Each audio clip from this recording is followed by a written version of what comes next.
दह्याची कढी बनवण्यासाठी 2 कप घट्ट आणि आंबट दही घ्यायचं आहे। कढी घट्ट व्हावी यासाठी यामध्ये 4 चमचे बेसन पीठ घालून आता हे दही चांगलं फेटून घ्यायचं आहे। यामध्ये रंगासाठी पाव चमचा हळद, थोडं पाणी घालून पुन्हा एकदा फेटून याचा ताक बनवून घ्यायचा आहे।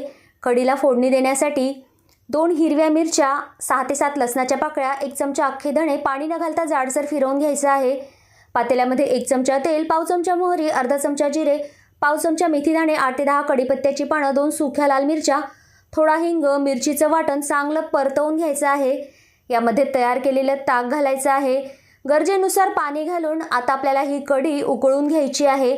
रंगासाठी पुन्हा थोडी हळद, चवीनुसार मीठ घालून कढी आपल्याला सारखी ढवळत राहायची आहे। 5 ते 6 मिनिटं कढी चांगली उकळून घेतली आहे।